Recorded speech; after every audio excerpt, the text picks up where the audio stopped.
Bom, vamos lá, né? Boa tarde, bom dia, boa noite, né? De novo, depende de quando você vai ver o vídeo. Bom, esse é o terceiro e último, né, dos três porquinhos da sociologia. Eu tô passando muito profundamente eles três, porque a maior parte dos sociólogos não saem desses três como método de análise, né? Cada um tem seu método. Então, o primeiro foi o Marx, o segundo foi o Durkheim e agora o terceiro é o Weber. O Weber ele tem uma relação direta com os outros dois, porque ele criticou os dois, mas em especial com o Durkheim. O Durkheim ele tinha uma compreensão positivista da realidade, né? Que vem do Comte. Para o Durkheim, o mais importante do método sociológico era o fato social, coisas que acontecem independente da vontade das pessoas, independente da vontade dos sujeitos.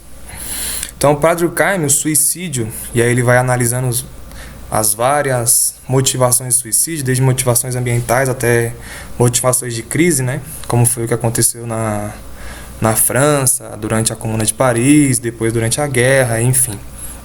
Então ele analisa como coisas.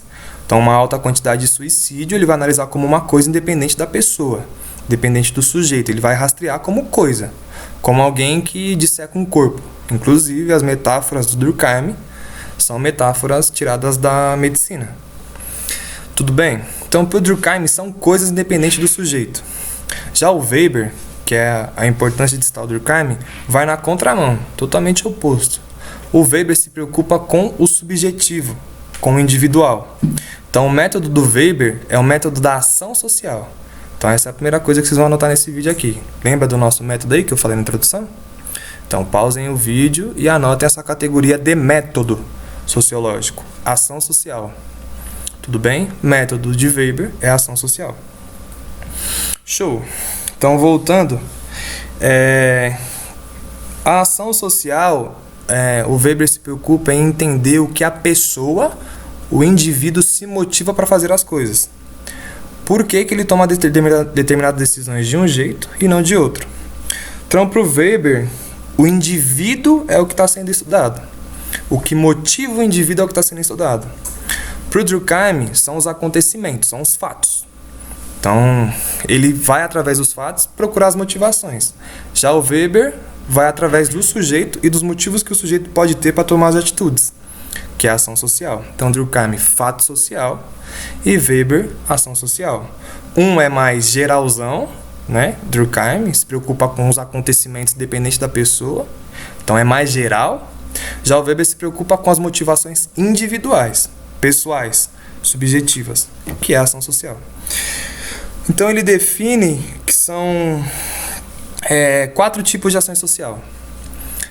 A primeira ação social é a afetiva. São as ações sociais que os seres humanos tomam motivados por sentimentos.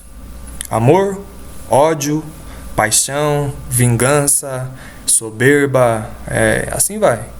Então, as pessoas tomam determinada ação social motivadas por ódio.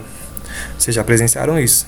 Ou determinadas pessoas tomam algumas ações motivadas por amor. Que aí depois de um tempo, inclusive, ela passa os anos em estar com a pessoa a mais, e ela olha pra trás e fala, nossa, que atitude merda que eu tive, que ação merda que eu tive, e só fiz isso por causa do amor. Que droga. Então, é justamente isso. Então, a primeira categoria que ele acha dentro do método dele, da ação social, é a ação motivada por afetividade. E é uma ação irracional, percebe? Não é uma ação planejada, refletida.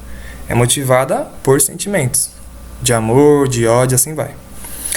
O segundo tipo de ação social também é irracional. As duas primeiras são irracionais. E aí nas anotações que eu vou colocar aqui embaixo, vocês vão ver que está bem explicadinho. O segundo tipo de ação é a tradicional, que é a mesma coisa que a ação por costume. Então, sei lá, quando você aprende a escovar os dentes, depois de um tempo você, sei lá, escovou os dentes às 7 da manhã, e às 11 você falou, caramba, será que eu escovei os dentes? Você nem sequer lembra. Você fez, mas você nem sequer lembra. Então você fez por costume. Você fez motivado por um hábito. E também tem outros sentidos de tradição, né? Como, por exemplo, tradições mais gerais, como um gaúcho que tem determinadas tradições. Então ele toma algumas atitudes motivadas por essa tradição gaúcha, que não necessariamente é refletida, pensada, racional. Então é outro tipo de ação social irracional.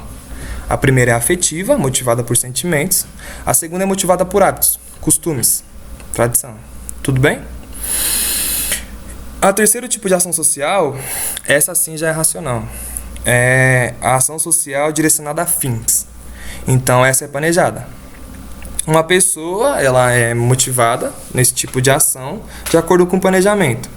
Sei lá, eu vou poupar dinheiro para comprar um celular. Ou vou começar a trabalhar, porque minha família tem determinada necessidade e eu tenho que começar a contribuir.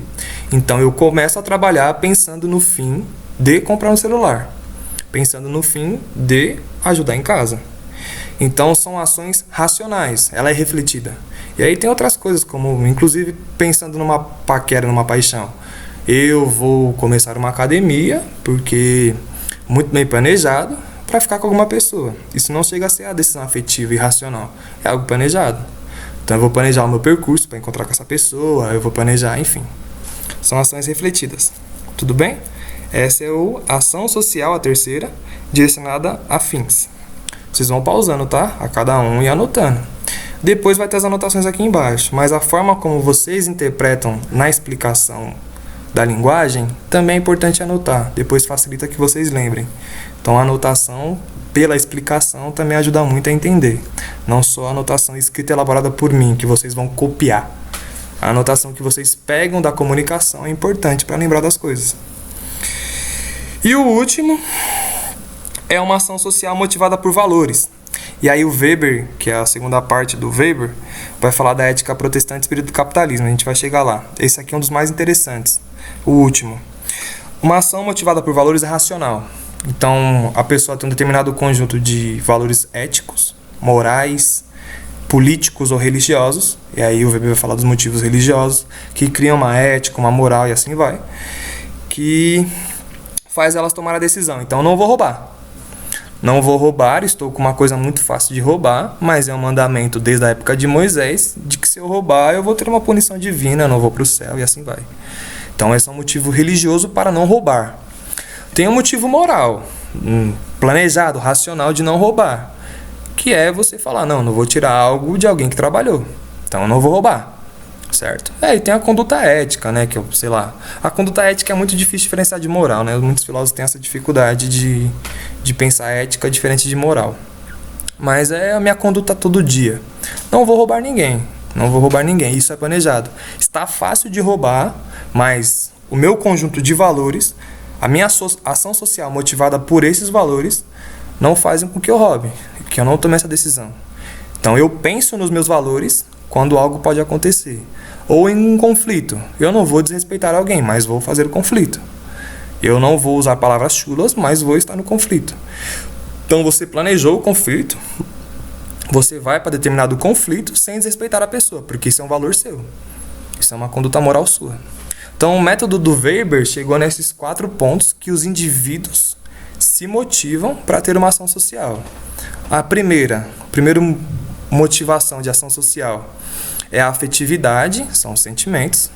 O segundo é o tradicional ou hábito, que também é racional, que as pessoas fazem sem sequer perceber que fez, só por costume ou tradição. A terceira já é racional, as duas últimas são racionais. A terceira é uma ação direcionada a fins, então é algo planejado, certo? Pensem numa empresa, por exemplo. A ação de uma empresa geralmente é racional, tem metas, tem coisas a cumprir, assim vai. Então é direcionada a fins. É uma ação social de um conjunto de indivíduos da empresa direcionada a um fim. E a última é motivada por valores. Então é não roubar ou, sei lá, o valor da empresa é o livre mercado. Então eles vão mandar pessoas embora, independente se essa pessoa vai alimentar a família ou não, motivada por esse conjunto, por esse valor de mercado, que é a concorrência. Então eu vou mandar embora. Porque esse é um valor da firma, livre concorrência. Se eu mandar embora, meu produto fica mais barato, mas a pessoa fica desempregada. E aí, assim vai. Eu tô dando tempo, eu já vou terminar. E esse é o último. Então, acho que deu certinho. Eu tô querendo chegar em 10 minutos. E é isso. As anotações dessas ações sociais estão aqui embaixo do vídeo. Certo? Que eu geralmente faço aquela síntese na lousa, lembra? Que é facinho de lembrar do conteúdo. Então, vai estar aqui embaixo. Show? Esse é o primeiro.